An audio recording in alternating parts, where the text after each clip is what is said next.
Hey everybody, welcome to episode 5 of Josh Says Mean Things. How y'all doing out there in the world today? I hope everybody's staying safe. I have a new clicky keyboard, so y'all are going to hear my keyboard typing a little bit more maybe than normal.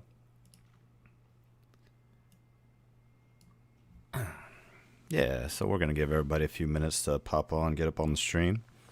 Yeah, we'll go ahead and switch over to the me talking. Uh-oh. There we go. There we go. All right. How's everybody doing out in the world? If you see, I'm going with my mutton chop look today. I had a huge quarantine beard. Had a huge quarantine beard a couple days ago, and it was starting to get hot out in the world, and I just had to let it go. had to get clean shaven, get my summer cut. I took my June bath. Got 28 more days until I get my July bath, so I figured it'd be a good time to shave, cut it all off. Yeah. Hey, Mark. Hey, Ronnie. How's everybody doing out there? Glad to see you. My Canon camera is being wonky today, so let's see if it keeps up with autofocus. Yeah, what's up, Mark? Yeah, more scathing commentary. Yeah, it's kind of a weird position to be in today, with everything that's going on in the world right now, and I don't really feel like saying a whole lot of mean things. So this may be more of a sunshine episode where I make everybody feel good about everything they're doing right now. And then next week we'll get them, or next time we do it, we'll get them hard again. But for now, I really feel like boosting people up today. So y'all lucked out. Everybody lucked out today. What's up, Brian? What's up, Nixon? Brian, I'm gonna say the meanest thing about yours today. Hope you don't mind. I know you can take it. So, and today's drink, we have our REI. There we go. Going REI co-op today. So I got some hot tea. Keep the pipe sounding good. Yeah, yeah. Brian, I really like seeing all your protest photography. It was cool seeing so many of my friends, including you, out there documenting kind of a historic moment going on right now. So, good job on that. I was surprised that wasn't one of your submissions. Honestly, I was expecting that to be coming in down the pipe, one of yours, but nope. We have a lonely building out in a field. Yeah, yeah. I know. It's one of those times right now. Like I don't know what to be doing right now. I don't know how to help the situation other than just shut up and listen, I guess. Although now you're listening to me talk, so maybe not the best example of that. But overall in my life, I've been trying to listen and read, as best I can. Miguel, what's up, Miguel? What's up? Oh, we got Kendra too. What's up, Kendra? We got the whole crew. All right, all right. We're gonna have a good time today. We got a good set of images. We have everything from light painting that isn't mine to lonely buildings in a field to spooky hallways. I don't know. We got a whole bunch of fun stuff today. It's going to be good. It's going to be a good one. Thank y'all for being here. Thank y'all for spending a little bit of y'all's time with me. I hope I can provide a little bit of silly entertainment in this time right now. So that's kind of my goal today, is to be a little silly, a little frivolous, you know. Yeah, so let's get on with it. I gave everybody 3 minutes. That's plenty of time. Plenty of time. All right. Yeah. All right. So first off today, we have a lovely dog portrait. I really like the mood of this. This dog has a real regal feel to it. He or she. Hey, Deborah, how you doing? This dog just feels like he owns the house. I think with a lot of what we've been doing on Patreon, a lot of my goal with this is I want to help y'all make money. I want y'all to have skills, so that you can turn around and make money, so that you can keep doing the things you love, right? If you don't make money, it's really hard to buy that new lens. If you don't make money, it's very hard to want to go out and keep doing it. And I think this photo is a great example of, if I owned this dog, I would love to have this big print in my hallway, right? And I think that's something to keep in mind, right? And in today's batch of photos, you're going to see things like that very much skew more toward the artistic, and then things that skew toward the client focused. And honestly, that's something that I struggle with quite a bit. A lot of my work is client focused, and it's actually hard for me to take a step back and actually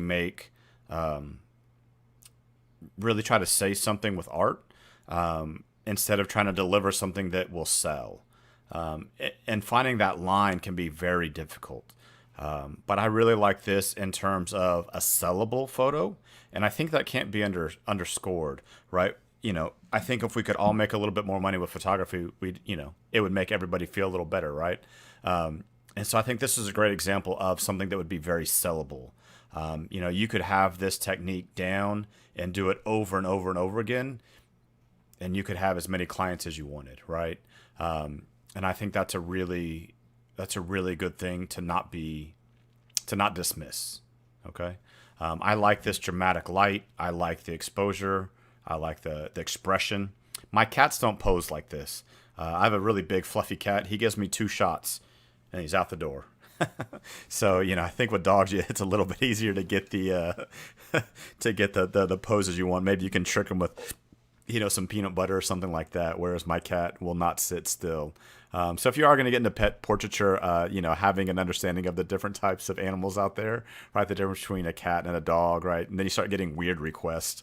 One time we had to do this couple had a bunch of animals, and we did an entire calendar just on their pets. So they had like a potbelly pig, they had chickens, they had dogs, they had cats, they had birds, we shot for like a whole day at their house so that we could make a calendar for them of just their pets. Which was all great, and it was fun, and each animal behaved differently. But when I got home, I definitely had like a rash that I didn't have before when I had left. So yeah, be careful, right? Maybe don't go Ozzy Osbourne and bite into the bats or anything like that. Killian, that's right, Killian. The annoyed look. Okay, yeah. It's okay though. Sometimes you don't want just average, right? You want that annoyed look. Sometimes my models, I'll say things to annoy them, and they give me a look that they haven't otherwise given me. So that's fine too. You got to do what you got to do. You got to do what you got to do. So anyway, Miguel, I know this is Miguel's photo, so really good job on that lighting. The depth of field in the full size is really, really pretty. The lighting's really well done. I think you and I had talked, and this is just a really great example of something you could build a business on, right?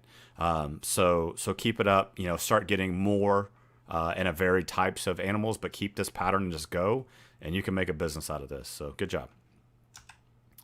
See, I told you I was gonna be nice today. All right. So this next one here comes to us from Miss Naomi, and this is a lovely Austin model named Cassandra. Cassandra is maybe one of the funniest models I've ever worked with.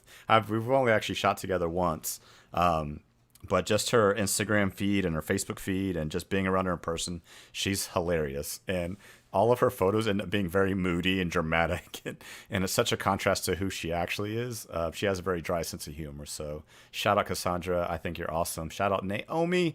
I also think you're awesome, which is why you're here participating with us. Naomi also mentioned that this was naturally lit. She said it actually was taken this morning. And I'm somewhat surprised that it's naturally lit, only because there's such a directionality to the light, right? If we look at the corn stalk on the left side to the back side, it's got this really cool directionality to it that you normally see when something has been lit with maybe a giant softbox or something like that. So I think it's really, really beautiful in terms of the lighting, very soft. The one thing that I would critique, she has this really nice long flowing dress, but then just as our eye goes to the bottom of it, it's cropped off. But we have a lot of room above, and so I think just like a 1 degree tilt down, so that the dress doesn't get lost in the crop at the bottom, so that and we have enough room at the top to make it still impactful, right? Get rid of the negative space at the top, bring it down to have just a little bit of negative space at the bottom. And I think it would make it a little bit stronger, just so that we're rewarded, right? We talk a lot about having rewards your viewers for careful viewing. And so in this case, right, if we follow the lines of that dress all the way down, we want to be rewarded with not it cropped off. We want to see it in naturally. And so that would be my first critique. Also, something that I tell my clients a lot, like if we're doing family photos or whatever, having a white shirt is actually very difficult. Your eye is drawn to the brightest thing in the photo. And in this case, your eye kind of goes to that cornstalk to the left, and then the shirt next, and then the hair, and then the face. And that may have been intentional, but I think, if we're trying to make money with our photos, people want to see their faces, and we want to use our tools to direct their attention to the eyes, to the nose, to the mouth. And so using a little radial brush or a little dodging and burning just to bring the face up just a little bit in relation to that white top might help our eyes go to our face instead of kind of going right to, the midriff. But I love that type of dress. I love the feel, that corn, right? That kind of storm. It could very easily turn into a witch photo, right? A storm is brewing, that kind of feel, or that like mystical, fairy type feel. This type of light would look really good for either of those type of things. So yeah, I really love it. I like that she's not looking straight at the camera. I think so often, especially with inexperienced models, they always have to look at the camera. And I think a lot of the better photos actually come from what you might consider like a lifestyle, more editorial approach, where the face is looking away. Or if the face is away, the eyes are at you. If the eyes are away, the face is at you, and kind of having some contrast there. So I like that she's not looking at the camera. I think that would have deadened it a little bit. So I think there's a lot more symmetry. I also like that she has more of an S to her body. That adds a lot of interest as well. I'm currently going back and reading Lindsay Adler's book on posing. It's something that I need to get better at. I always need to get better at. I'm fairly good at lighting, but for me, posing is still it's not a weak spot, but it's a weaker spot for me. And just having more ideas of what to do with people, because a lot of times when you're the one taking, when you have the camera in your hand, people look to you and be like, okay, what should I do? And if you don't have a ready response, it kind of makes you look not as authoritative. You definitely want to come across as you know what you're doing, especially if you're taking people's money. You want to make it look like you know what the hell's up. So, find some posing tutorials. I think that can really lift a photo from good to great. If your lighting is pretty good and your posing's pretty good, you're probably going to have a pretty strong photo. I think too many times for me, I worry too much about the lighting and not enough about the posing. So Naomi and Cassandra, good job on the posing. Good job on the lighting. Just a slight little bit tilt of the camera, I think, and it would have raised it up another level. So, yeah. Look at those fancy transitions. Y'all see that? Ooh. All right, Debbie, I know this is what you came here for. I really like that you're going out and trying new things. I really appreciate that about you. And I know that you've been going out and trying to figure out what to do. Let's just start off with the texture of this photo. The texture of this photo is awesome, right? There's so many different parts for your eye just to kind of dance back and forth in. Right, the texture of the building, the texture of the bricks, the texture of the building behind, right? There's all these little places for your eyes to just kind of little pools of texture here and there, really make it a very engaging photo. And then we have, I think it's reflected script on those bricks at the bottom. I think that's bouncing across the side. So that's really cool, right? So that's a really neat point of interest. And then you actually have text at the top, right? Visitor parking. But it looks so dramatic. It's coming in, it's like, visitor parking, right? It's like the opening scene of like a Tim Burton movie. Maybe not Tim Burton, but, it's very, very dramatic. And then you have this cool starburst right in the center. Yeah, Brian, I thought you would dig this one. You have this cool starburst right there on the S. So I'm guessing you were shooting at something like f16 to f22. Am I right there, Debbie? I think I'm right, but that's my guess to get that starburst. Yeah. If you if you ever want to get that starburst in your photos, f16 to f22, depending on your lens, and that'll make it burst like that. And then however many blades of aperture you have is how many rays of light you'll get. So there you go. You learned something today. You learned something with Josh, even as he was saying mean things. Okay. So I love like 90% of this photo. The only part that kind of, I don't know. I don't know where to go with it, but that top, like the top left, upper top left 5%, I don't know what to do with it. That V gets a little cut off. I don't know. Maybe like a foot more back just to give it a little bit. It just kind of ends in a little bit of a claustrophobic way in that top left corner. I love everything else about this photo. It's super engaging, and we have all these triangles and textures and all that really cool stuff going on. And just that top left would be the part that I would want to touch up just a little bit. It just kind of ends there a little bit, right? Because that's where all the lines are pointing, right? That diagonal black line is pointing up to it. The vertical line's pointing up to it. And then it just kind of ends a little bit muddled, right? And again, right, it's the street. You can't move the buildings, which is why I'm a terrible building and landscape photographer, right? That's not what I'm good at, because I can never get the buildings to pose, right? I can never tell the buildings, hey, this composition is amazing. Can you just move like a foot to your left? The buildings never listen. Maybe I'm not using the right words. Maybe I'm too mean. I don't know. And this is straight out of camera, no edit? I want to know what preset you're at, because that's a really cool, contrasty, really saturated, cool photo. Very nice. Debbie, what are you shooting on anyway? Your crops are always a little different, and formats are always a little different. Anyway, throw it out in the comments. I'm curious what you're actually shooting on.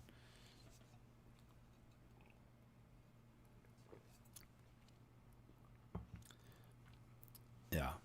So anyway, Debbie, yeah, I love this photo. I think the texture of it is really, really engaging, and it just makes you kind of want to like S through the photo, right? We have that visitor and the reflected, and you just kind of bounce up and down and kind of come down and go up and come down and go up. And so I think a Fujifilm, yeah, it definitely has that Fujifilm look. Yeah, that makes a lot of sense. So, yeah, just that top left is the only thing that, I would work with. But again, that's a nitpick. I think you saw, yeah, okay, yeah. Acros B&W setting. Yeah, that makes a lot of sense. Okay. You saw as soon as it popped up, right? All the people commenting were like, "Oh, cool, that's awesome." And I think that's the most important thing is like, did you get a reaction? Did you get a visceral response from people? Does the big white sign bother me? No, it doesn't. I noticed it, but it's there. You can't do anything about it. It actually kind of provides a counterweight to the black. And so it actually kind of makes a triangle. I like that it's bisected instead of fully there. So no, I think it's fine. I think the white in it adds against that black silhouette, and I think that gives it some more contrast to it. So I think it's fine. Would it be cool if it said something else on it? Yeah, maybe, but you can't change everything. Ooh, and see, spooky hallways from Mark. Mark, this was a really cool one. Very different from last session's Harley Davidsons. If I was in a meeting at our photo club, I might say something like, "And now we just need a scary clown with a bloody knife walking down the hallway," right, to really finish it off. I'm always looking for scary clowns, scary clowns walking at me. But no, I think this has a very ethereal feel, right? It has a very floaty feel to it. I'm thinking this was like a push-pull long exposure, like a zoom in and out during an exposure. I believe that's how this was done.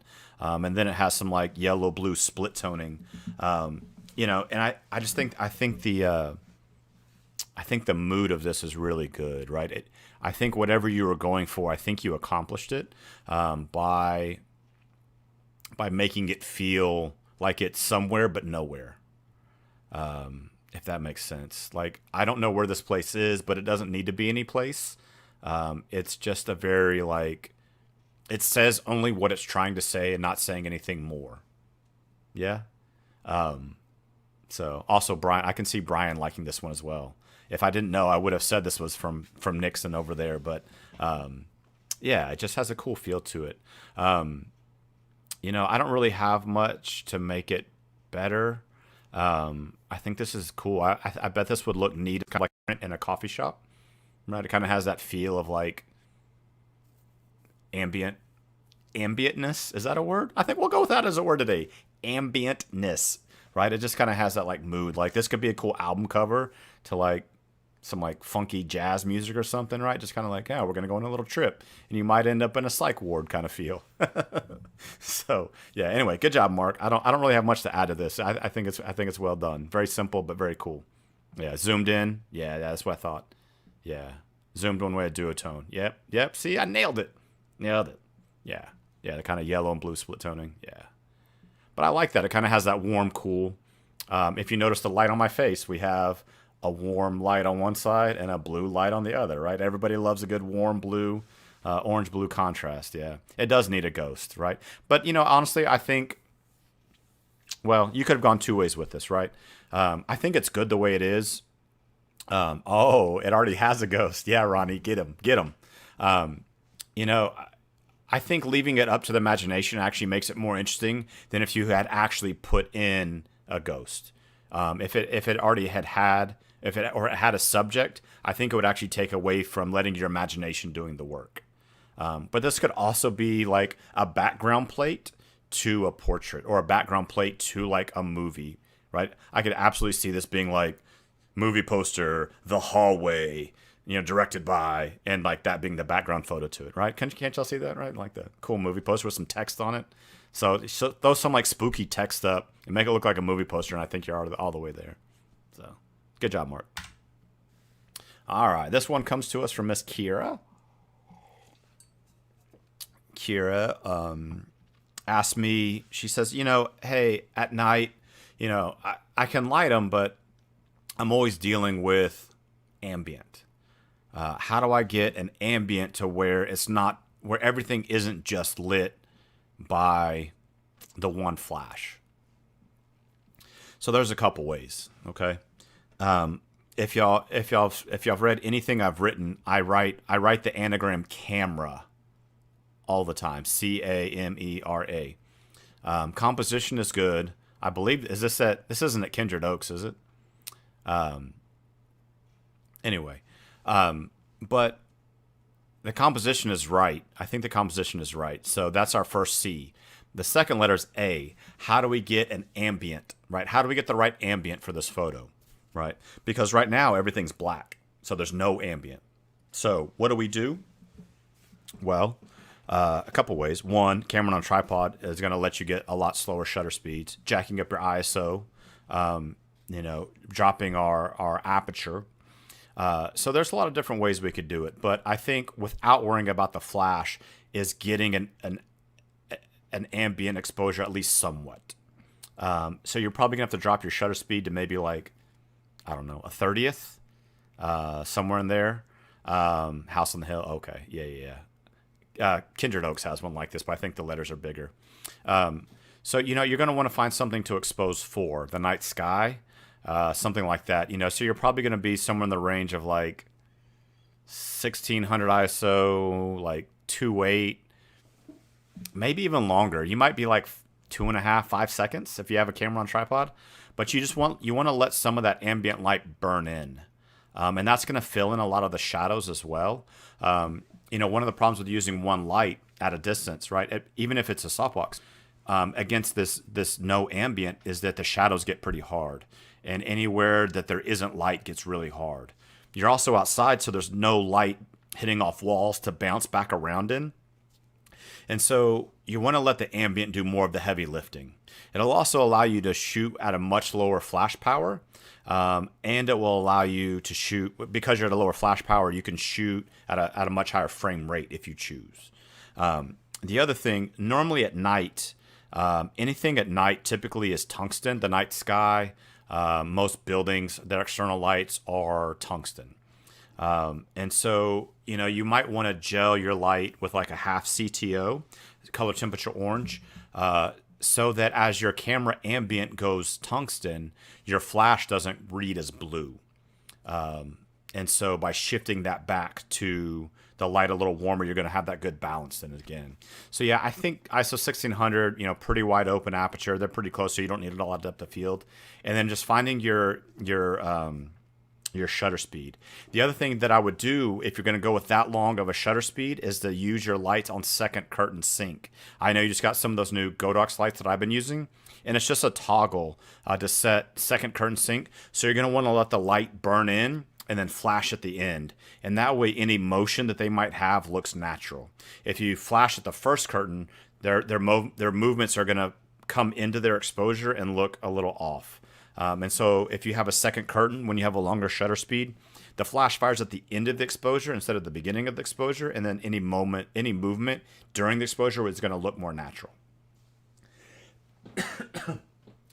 So that's how I would fix that, because the other part with this photo, right? Love is great, the couple's great, but then you have like 60% of the photos just black, right? So what is that saying? You could have also gotten much lower and made them look bigger, and maybe made that love sign look a little bit more dramatic. This feels like it was shot pretty much mid-level or eye level. The other thing I do a lot on a photo like this, that bottom left corner is bright, and I usually run a negative gradient with a gradient tool on Lightroom to darken that left-hand corner so that your eyes are going up to their faces again, right? Yeah. The other thing we could do composition, right? If you had two lights, I know, if you had everything, right? Put the couple on either side of that love, and then you could have a much wider composition, and then you wouldn't have to worry about all that negative black space either. And then you could cross light them, right? Just two lights coming across. So normally when I light with two lights, I point the right light at the thing the furthest away on the left, and I point my left light at the furthest thing away on the right.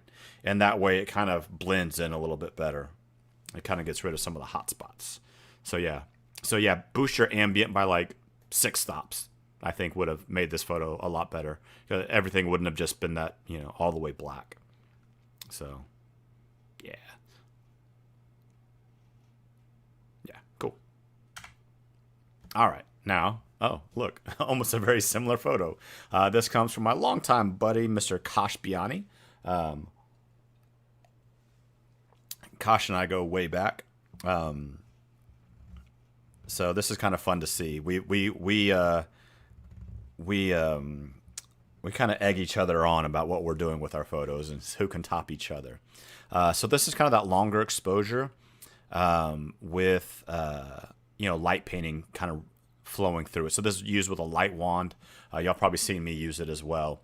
But it's running through that light wand through the scene. There's a flash at the end of the exposure to flash on the couple. And then in this tree, I don't know if there was a flash behind the tree or if it's just the light in the tree. I couldn't tell. Either way, it adds that little bit more of dimension to it. So as opposed to the last photo where everything went black, in this case, we have light in the tree to give us some background, right? Everything's not in one plane. Okay, so now we have a foreground, and then we have a fence going middle ground all the way to the tree in the background. And so I think that really adds more dimensionality. I'm just making up words today, y'all. I am just going to make up more words. But it really adds more dimensionality to this photo, and it gives viewers more to look at. And I bet this couple loves this photo. I could absolutely see this photo as a large print. So yeah, well done. Now, here's what I would do to make this better. I would crop in just a little bit. If you notice the tree in the upper right-hand side, I would crop a little bit down to where that brush, that left side brush gets cropped in just a little bit. And then that right-hand tree gets cropped in just a little bit. Now, if you're making a canvas out of this, you wouldn't want to crop because you're going to lose it in the edges anyway. So that's kind of something to know is like, how am I going to print this? What am I going to do with this at the end? So if you know you're making a canvas, you want to actually leave a little bit on those edges so you have some stuff to wrap. So that may be one reason why it wasn't done that way.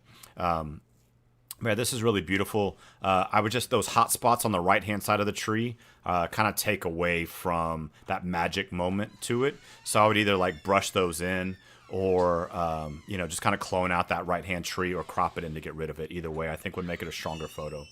So, hey, kids. The kids just got back from neighborhood walk. Had to kick them out of the house to do the live stream. Oh, yeah. All right. So anyway, but I love the colors. I love the saturation in this. You have, the blue of his suit, the orange in the light, the red in her dress, that locked exposure. The other thing with the, I would have liked to have seen his hand maybe on the small of her back. His hands are just a little bit standoffish. But it's also hard to hold still with probably a 10-second exposure would be my guess on this one. So, yeah, good job. See, look how nice I am today. All right. This one comes to us from Tiffany, one of our newer patrons.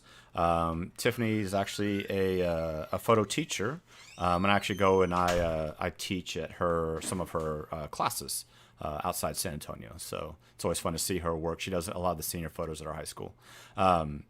So this is kind of cool, right? I like that we have an elevated subject.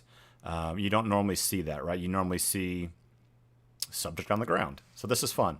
I would say the thing that bothers me about this photo, that top left corner, I would have just cropped out that entire top left corner, kind of just drug it down from that corner, because your eye wants to escape out that left, and I would have brought it down to where you don't give them any room to escape. But I kind of like the unconventional shadow, and you just have this like farmer like walking out of a silo. You have all this cool thing. I would have also done the same thing I do a lot of times, where I drag a negative exposure gradient from the bottom up so that the grass doesn't get so much exposure. And let your eye come up to the subject. So just a little bit negative gradient on the bottom running up to the subject, I think would help as well. But I think it's really cool. It kind of has that like Orson Welles, like that big shadow behind it, right? It feels like a little bit of like touch of darkness, touch of evil to it. And I like that the senior is wearing black instead of white. Imagine the same photo with the senior wearing a white shirt, and how much harder that would have been to light, because that white shirt would have just gone nuclear with this type of lighting, right? Does that make sense, y'all? So by having a darker shirt and having that good communication ahead of time, his face is the brightest thing against that black shirt, which is why I don't really like my subjects wearing white if I can help it. Especially, if I know I'm going to light them, because the light just reflects so much. Cream and some of those you can get away with, but that black just gets a little bit harder. So well done. Very unconventional. I like that it's a bigger scene, and you kind of set them in the scene. We're also seeing a lot of portraits, which I think is really fun. We're seeing a good mix of portraits and landscapes, and more of street photography. So I think it's, I appreciate all y'all submissions. So I'm also trying to give my shout outs to everybody that's supporting us. So well done, Tiffany. Good job. More like this. It's fun. It's different. It's unexpected. All right. Here's actually a photo of our first patron, which is Miss Mia St. Clair. I actually shot with Mia yesterday. We tried out some new things. We used a projector. The first time I've ever shot with a projector. Now, this is not my photo. I believe her friend Michael shot this. And it's a very fun fashion movement photo. And what I would like to say about this one, think of this one as that contrast to the one from Naomi, where the dress gets cropped just at the bottom. This one, I think the lines of the dress rewards you by letting him finish. However, the floor kind of bothers me. So we have this really smooth background, and we have this really fun textured dress and clothes. I would have liked to have seen the floor be something smoother, so that the only thing that had movement in it was the dress and the clothes, versus the floor having movement in it, and the dress having movement, and the shirt having movement in it. That part bothers me just a touch. I really love Mia's pose. It kind of has a good S to it, right? The elbow to the knee. Can y'all see that S, elbow to the knee? All right. The one thing also on her hand, though, is the cuff is kind of getting lost, is covering up her hand a little much. And I would have liked to have seen a little bit more of her hand. I love her right hand, or her left hand, and that softness, right, with the fingers. So that pose is really nice. But then the payoff of the right hand, we're kind of losing the fingers and we're losing the hand is there. What film? Oh, Touch of Evil? Yeah, that's like the best opening shot like in movie history. But yeah, I really love the white pop against a darker background. I love that her eyes are popping. Again, we're seeing some really beautiful black and white. Brian, I can't believe that all these black and white photos and not one was yours. So yeah, I think this is a really lovely photo. I just the floor bothers me a touch. I would have liked to have seen a smoother floor to play off the movement of the clothes. That'd be my big critique there. All right. This one also comes to a longtime friend and contributor to all the things that we do from Miss Helena Craft. This was actually from her trip to Chernobyl. If you notice, the writing is in Russian, and we have basically an abandoned gas mask against Russian writing. And I think this photo tells a big story of just decay and abandonment. And I think it's really neat what's going on with this photo. The other thing, I really love the diagonal. So if you look from the lower left, there's a whole line kind of pointing up and a white bar going up.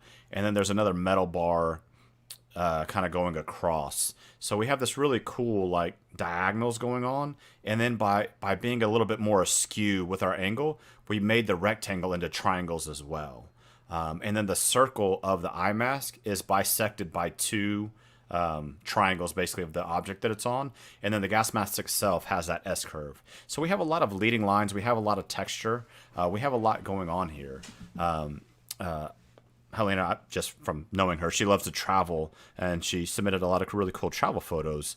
And so I think this is a really neat way of using something small and a small moment to tell that detail, to tell more of that story, right? Because if we think of Chernobyl, we think of this huge reactor.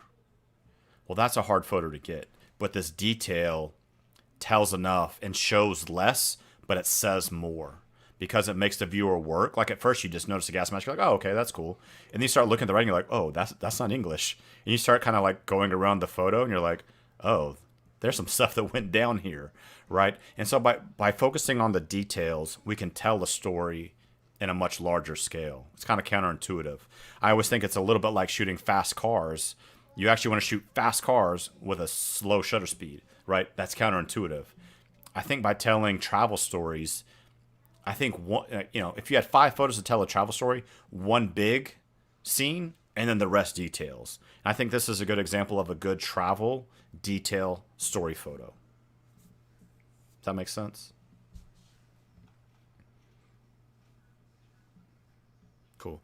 Hey, and Brian, yeah, projectors, it took me like 30 minutes to shoot and like an hour and a half to set it up. Because finding like where to put the projector versus where to put the model versus where to like what to project and like at what settings. I was also having an extreme amount of trouble finding a shutter speed that would sync with the projector's projection speed. And so I had to shoot everything at 1/30th of a second, which can be tricky if people move at all. So that was kind of interesting as well. Yeah, they absolutely can be tricky. Absolutely. All right, let's go to the next one. Oh, Brian, you're up. You're up, Brian. Okay, so here's my question: why did you shoot this off center? Go ahead and type that response while I talk about it. So, I love the colors. I love the mood. Right, the red.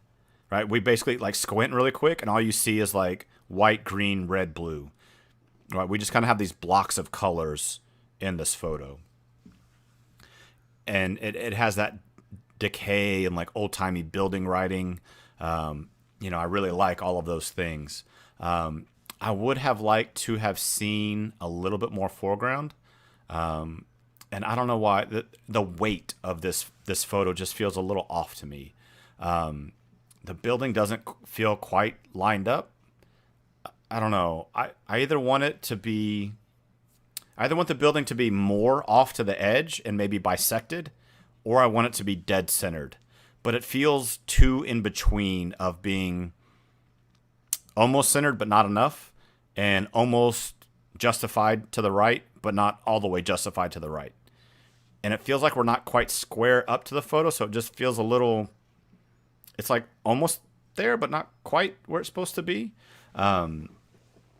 So yeah, I would have liked to have seen it maybe a slightly different composition, and I would have liked to have seen a little bit lower angle, I think with a little bit lower angle, just dropping maybe a foot lower, we get more of that foreground kind of out of focus leading up to the building to let the building kind of sit off more, and maybe make it feel a little bit more heroic in its decay. If that is a thing to say, right? Heroic decay. I told you, I'm just gonna make up words today. It's just what's gonna happen. But yeah, I think a little bit more of that heroic decay and make the building feel a little bit more dramatic by getting just a little bit lower, because it feels like it was taken almost at eye level. So maybe just a little bit lower, a little bit to the right. Yeah, it just feels kind of in between. So I like the processing. Like it feels like it could have been shot on film. It has more of that naturalistic feel. I think showing restraint and not always just cranking all the sliders to the right can be. I think it can be good in its own way, where it doesn't feel like this feels like it was just there. Like, oh, I just took this photo. Right? It feels very casual, and it doesn't feel like it was like hardcore edited. But I think that serves the photo more than if you had hardcore edited it. Right, if you had made everything grungy and black and white and desaturated or whatever, I think having a naturalistic feel makes it feel more like you're there, and like you're kind of at this scene and like, hey, look at this. Instead of shouting it, just kind of whispering it. And this is more of a whisper building than a shout building. So, yeah, that sense is empty. Yeah, see, I think that I could tell that's kind of what you're going for. So I think by making it feel more empty by just showing the decay of the road a little bit more in front, yeah. I don't know. It just needs something just a little, just a little bit to the right, and a little bit lower. Not a lot. It's close, but it just feels in the middle of the composition. It doesn't feel like it was one or the other. I also want to use this as a jumping off point to say how much I hate the rule of thirds. If you've ever taken a class from me, you hear me go on this little rant, and I have to tone myself down when I'm teaching classes. But this is my show, and this is Josh Says Mean Things. And this photo isn't necessarily rule of thirds, but I just want to say how much I hate it. Not because it's a bad compositional tool, but because it's something that gets said so often and repeated so often, and nobody ever understands exactly why they're doing it. And so I think there are much better compositional tools, Fibonacci spiral, triangles, the rule of odds, patterns unbroken, that I think those are better goals than just simply off-centering something. I always use the example of what's the most valuable portrait in the world, right? The Mona Lisa. What is its composition? Oh, it's dead center. Oh, so maybe rule of thirds isn't the best thing, right? So I want you to... I want you to think more, not you, Brian, but the collective you. I want y'all to think about when you're framing something and you start going to rule of thirds, like ask yourself why you're doing it. Were you doing it because somebody told you to do it, or because the weight of the photo demands it, right? I think like Debbie's photo, it kind of had a lot of different compositions. There wasn't any one focal point versus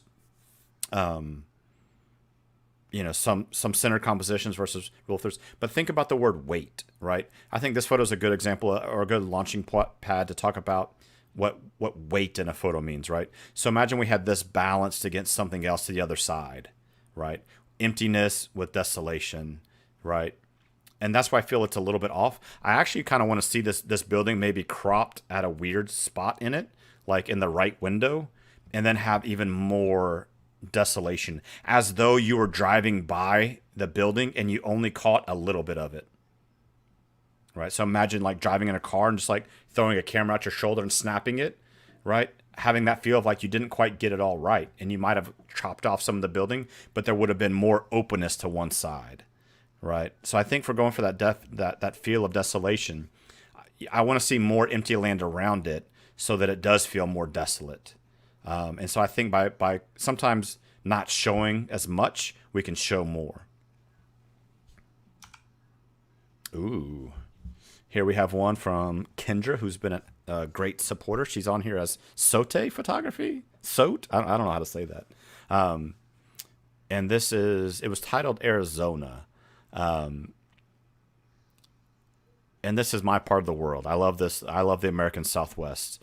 And it just, it has that openness feel of the side road. This feels like it could be an opening scene to, what was a Buzz Light? Not Buzz. Cars, right? Remember the Pixar Cars, the movie? Imagine a very dark sequel to that could be opening with this shot. I think it's cool that the hills in the background are triangles. We have leading lines going up to it. What's interesting though is that your eyes want to. Oh, story of the eye, SOTE. Got it, got it, got it, got it. I was wondering about that. So we have this triangle in the background, but then the signs are pointing you away from looking at the thing that the leading lines are leading you up to. So that's a very interesting contrast, right? We have leading lines going up to the left-hand peak of this, these little hills, but then the signs are telling your eyes look to the left, don't actually look to the right. And you kind of have to force yourself to look back to the right at the mountains or the hills instead of following the street signs and following the road curving away. So I think it's kind of an interesting composition of using signage kind of to play with you a little bit. I think it's a good black and white contrast. We've had a lot of good black and whites today. I actually just edited a whole set in black and white as well, which I don't do a whole lot, but the photos just kind of called for it. So, this is very serene and very still. There's that curve in the road. We have the triangle, so we have kind of a bisected circle, right? That arc of the road going around and to the side, and we have a triangle. Those are kind of our main two, and then we have the triangle of the leading lines. So we basically have two triangles and an arc. So I think that's a good pattern to go with. It definitely has serene. What would I do to make something like this better? I would put like a cool, like, I don't know, 30s hot rod running through this scene or something like that. For me, I always like seeing a little action. Oh, is there a car like way in the distance there? I just noticed that. Yeah, I would have waited for that car to get a little closer and make it feel like imagine this photo and having the car in motion almost about to hit you, right? All this stillness and then this motion of the car about to be in your face. That could be interesting. You could actually do it with a very slow shutter speed in the car going like a mile an hour and just like that blur of the motion of the car coming at you, right? Wouldn't that make you kind of jump out of your seat, right? We have this still scene and the car right in front of you just about to hit you, right? Just that moment of like, ugh. I think that could have been, yeah. Yeah, okay, yeah. I just now noticed the car after looking at this photo like 5 times today.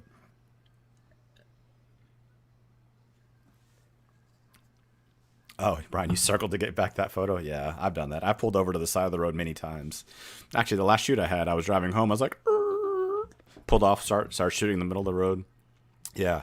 So, Kendra, I think waiting for that car to get a little bit closer, I think could have made it a little bit more impactful because that car kind of gets lost back there.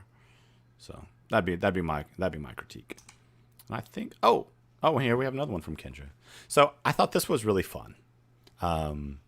This kind of candy pop, a lot of colors to it, just this nice vibrant. I thought it was interesting that these two photos were submitted by the same person, right? This black, dark, serene, American Southwest, and then we have bright candies. Oh, you took it in a moving car. Ooh, interesting. Okay, we'll talk about that offline sometime. Slower shutter speed, and you can make that motion feel even more. I think this idea of like the photos have to be sharp to be good is somewhat overrated as well.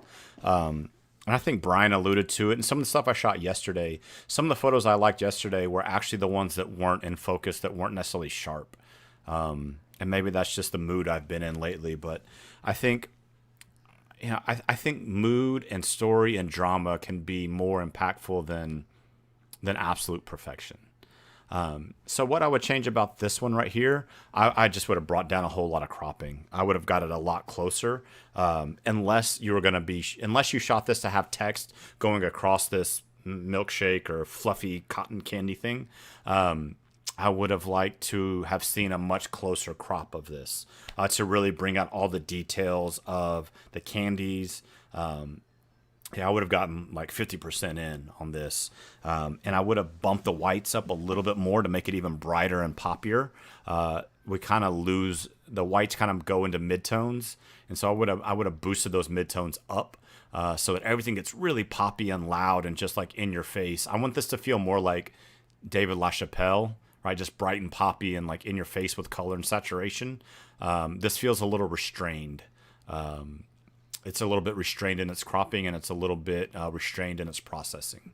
So I want to see this like brighter, poppier, more vibrant, and closer. Unless you're using that negative space to have text, in which case the cropping's fine. But for a standalone photo, I want to see this down like 30% in. Yeah. Is that? Oh, and then we have this one from Ronnie. Sorry, Ronnie, I didn't want to make you have to wait this whole time. But this is one that's not black and white, but looks black and white. Again, I think this is a really cool notion of showing less to say more. I think that was a big theme of this week's submission, was that there was a lot of saying less by saying more by showing less. So we have this really cool diagonal in the lower right. We have all these triangles, kind of teeth in the staircase. We have all this texture and these vertical lines. And then the triangle in the upper left mimics the one in the lower right, right? We have the black negative space mimicking the white positive space in the lower right. This is a really cool image. I think this is really well done. I'd like to know what house this was in. There's a lot going on here. Yeah, I like this. This is fun. I don't really have anything too negative to say. I love the shadows. I love the highlights. It's not black and white, but it's monochromatic without being black and white. Good job, Ronnie. I like this one. It's such a graphic thing. Now, I would say one thing, right? So we have a pattern in this photo of black and white monochromatic. Now imagine just like a red ball bouncing down the steps. Right? We have all this black and white midtones, grays, browns, and this having one thing of color bouncing down. Right? Wouldn't that be interesting?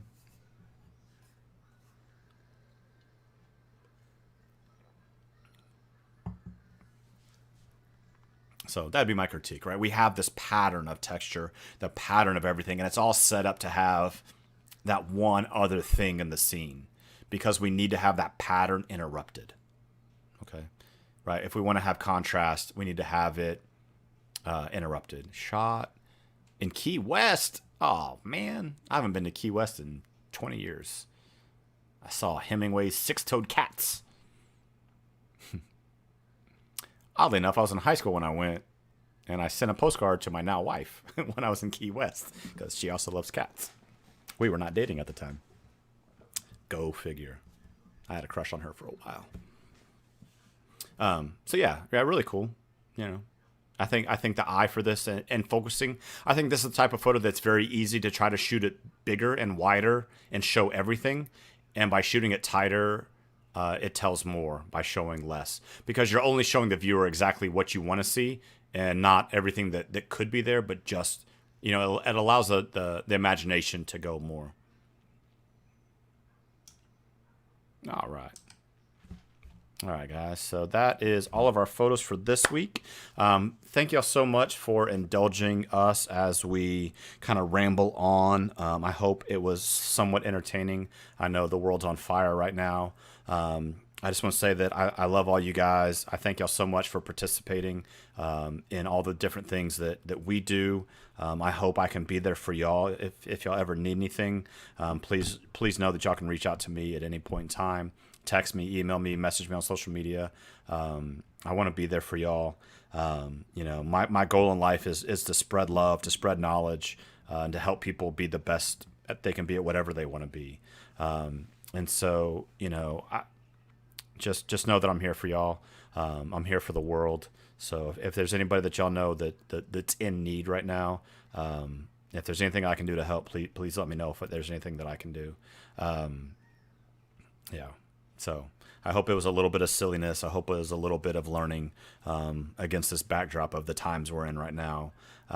It felt a little weird for me going on today. I was a little bit anxious of how everything would go just based on everything that's going on in the world. So I appreciate y'all. Thank y'all so much for supporting everything that we do. If y'all ever have questions, please know that y'all can reach out to me at any time. Yeah. So this has been episode 5 of Josh Says Mean Things. We'll probably do another afternoon one in 2 weeks.